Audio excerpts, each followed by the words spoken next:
yeah. For those of you who haven't seen other gag reels, we've made what we need to trade. What? You need to trade your name cards. Oh, fuck. Oh, I was supposed to keep it PG-13 because that's why we had to bleep the fucking gag reel. Oh, I'm sorry. I'm so glad I can see myself here so I can fix my hair. Oh, look at that. There we go. It's got a lot of good shine on my forehead. Before we start, is anybody wearing a Crazy Ex-Girlfriend costume? Is that awkward? Woo! We got Broom Daryl. Great, great.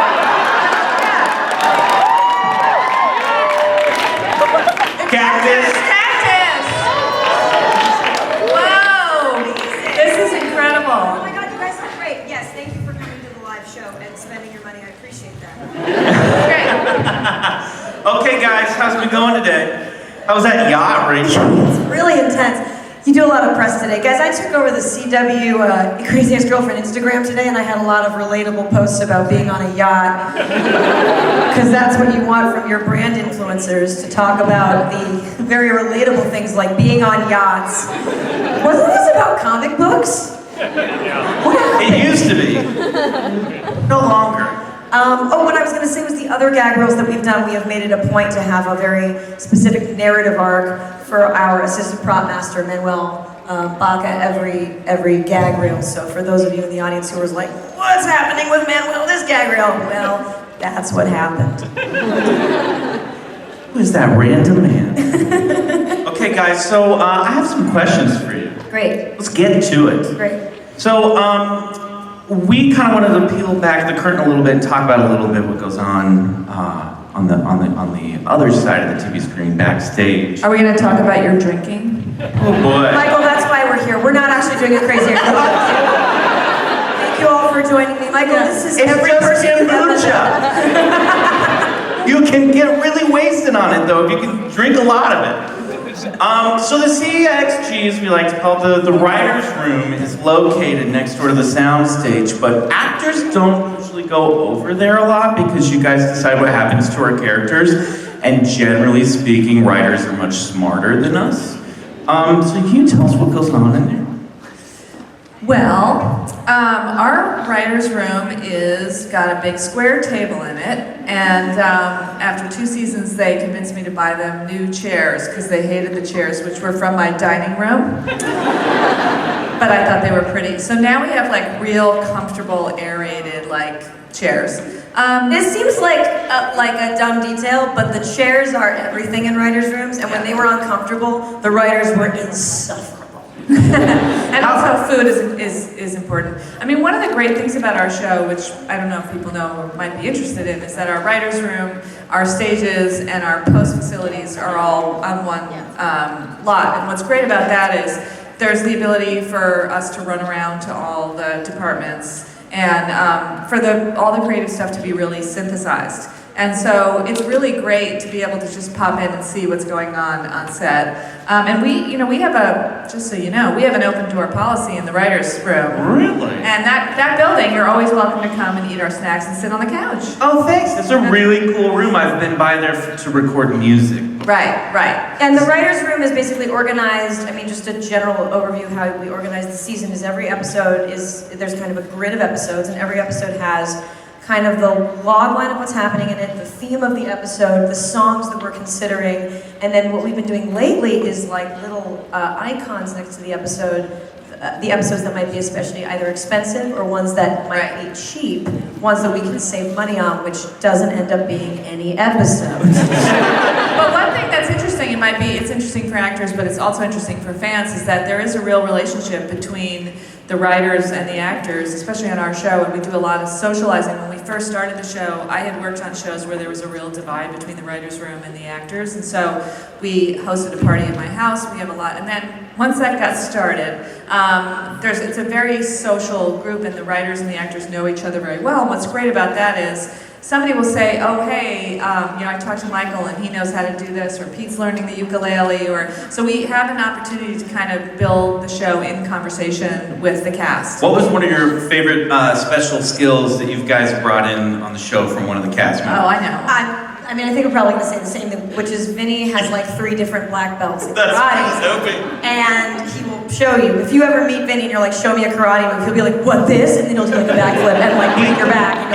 He carries nunchucks around with him wherever he goes. He truly does. He also carries around cards because he is a magician. But my favorite is that when Scott joined the cast and I called to welcome him and I said, do you have any special skills? And he gave me a list of things. And then he said, I can pop my front tooth out, but I'm getting it fixed. And I said, when are you getting it fixed? So that we could write a storyline. And if you know, there's an episode where his tooth comes flying out. That is Scott's actual tooth that actually comes flying out. We just put blood in his mouth. But when we wrote it in the script, I wrote, Scott's, Nathaniel's tooth comes flying out. Don't worry. Because I thought makeup would lose their mind. But that's one of our favorite little details. It's also really fun because I think, to credit myself a little bit, I think a little bit of the reason the actors and writers, they're so simpatico is I bridge the gap between the two. Yeah. And I mean, Pete's My Sperm is Healthy song last year was directly inspired by being in hair and makeup with Pete and watching him dance around to Meghan Trainor's Me Too. and that being like one of the more shocking facts that Pete Gardner like loves Meghan Trainor. And of course, Daryl's song would be kind of a girl in their early 20s like anthem. How do you guys blow off steam in the writer's room after a long week? Well, so the first season, Mark Webb, who directed our pilot, at the end of the first season, he very kindly sent us all in the writer's room a bottle of very expensive tequila. And then everybody managed to kill it over the course of the season and the hiatus. And so Jack Dolgen, who's one of our producers and Rachel's one of her writing partners, has then taken it upon himself to guilt Mark every single year. And so every year he calls Mark and says like, man, we just love that tequila, we're really looking forward to it. And so every year Mark spends like an exorbitant amount of money buying bottles of tequila for the whole writer's room. As he should. He makes a lot of money from every episode. And he has not directed since season 2. Also, he's generally very wealthy.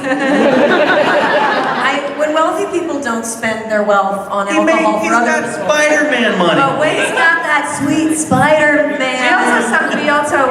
We go for walks, and one year I bought jump ropes, and that lasted a week. But we've been singing along a lot. We have a new room jam, which Rachel does not enjoy. But we have been listening to Hi Bitch. Who knows Hi Bitch? No one Hi knows. Bitch. Hi Bitch. Anybody? I heard White that. J, white horse, white wrist, white Porsche, hi bitch, hi bitch. It's the Cash Me Outside girl. It's the room jam right now. Yeah, I know. Bad Baby, look it up. Gave that girl a song and a singing career because there aren't enough talented people in the world. We have to go with a girl who's a meme who needs like serious mental help. Not like the millions of actors who got BFAs, who I'm going on a crusade. Every time I see someone who like isn't talented get a big break because of something else, I think of like all of the kids who've graduated from SUNY Purchase with like headshots and resumes in hand, just being like, I can do a Cockney accent. That wasn't a Cockney accent. I hope you don't have that listed under special skills. I can do a Cockney accent, make good. You just keep going, like, why haven't you put my Cockney accent in the show? Yes, guys, I'm really good at it. Anyway, I like that song though, it's fine. Is there any music that you guys, other than that song, do you guys clash on any musical tastes? Oh. Well, Rachel pretends that she likes popular music, but she really doesn't. She actually, can I embarrass you a little bit? Yeah. She came in with a song that she was really fascinated with, and she described it to the writers' room as this new song that she just heard, just discovered, this is like 3 weeks ago, about fireflies. Guys, there's a song about fireflies, 10,000 fireflies. Have you heard it? And the writers' room was like, you mean the Owl City song that's been out for 7 years? And she was like, I thought that was a new song.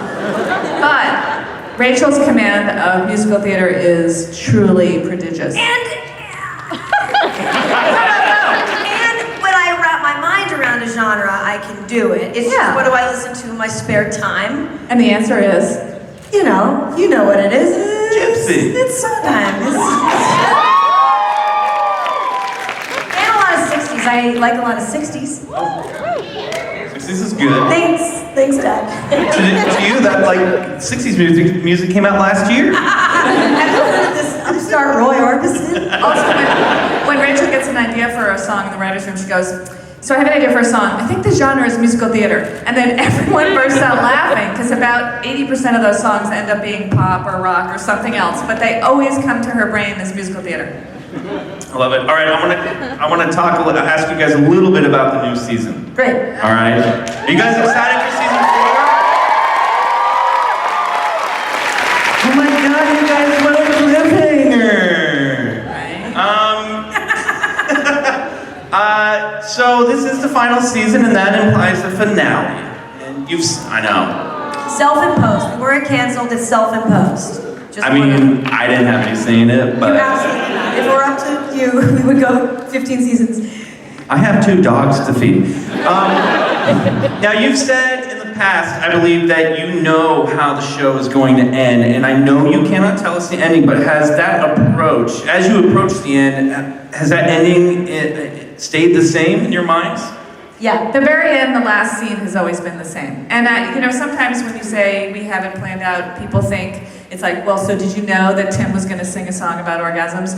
We didn't know it in that amount of detail, but generally, directionally, we knew what every chapter of the 4 was going to be. We knew the emotional swings, and then of course Tim's emotional swings. Right, of course. They are many. Many. But it's been a that's why it's very specific seasons, is because each season has its own kind of a different angle of looking at the title Crazy Ex-Girlfriend, and the overall emotional arcs have remained the same. Got it. So the series launched with Rebecca moving to West Covina for Josh, and a lot has happened since then. And I want to know, where is she in that quest when season 4 begins? I think her challenge is now, this season is all about putting together the pieces. It's about taking some of the lessons that she's learned and started to learn and putting them into practice. Okay, I'm in therapy, I know this about myself, I'm starting to realize who I am inside. How do I marry the internal with the external? Because the show is about happiness. I mean, there's a reason we say, when was the last time you were truly happy in the pilot? The show is about inner happiness and how you can externalize that in your actions, and that's what she's learning about in season 4. Yeah. Okay. What kind of, speaking of music, what kind of new songs can we look forward to this season? I know that Rebecca just pleaded guilty, so I don't know. You're doing a very good job, but you Where haven't read the first 2 episodes of the season. I'm just saying, is there a chance we might get some jail-based music in this, maybe a little cell block tango? Okay, so oh, you have no idea. A lot of people have requested cell block tango, and this is the one time that we've kind of taken a request into account, but just... Yeah, we take the piss out. You get that? You get that a lot? Yeah. Yeah, and normally we're just like, no. But this was relevant, I think, in a cool way that I'm excited for you guys to see. Got it. All right, that's cool. You are writing your first single episode this year, aren't you, Rachel? I did. Rachel wrote the first episode. All by yourself? All the episodes are... Yeah, worked on by the room, but Rachel wrote the first draft by herself, and she did an amazing, amazing job. Thanks, Mom. It's nerve-wracking. It's scary to take the document, because I script out all the music videos, so that I know, but taking the document and tip-tap typing away and then handing it to you, it's very nerve-wracking, because Aline's the showrunner, and I mean, a lot of, and everything that appears on that show has been vetted through her showrunner filter. That's how television works. So, Aline, since Rachel has written an episode that's a first for her, does this mean you're gonna come finally sing on the show this season? Yes. No. I did like to sing, and I sang in high school, and I sang at my high school graduation. I sang Through the Years, Kenny Rogers. Anybody? Do you know who that is, Rachel? Richard Rogers. Even the comiccon crowd. Rachel is my stage mother, and she makes me perform with her. And so, You've done the live shows, I've done and you were the live fantastic. shows. And Michael and I shared a microphone. I like it.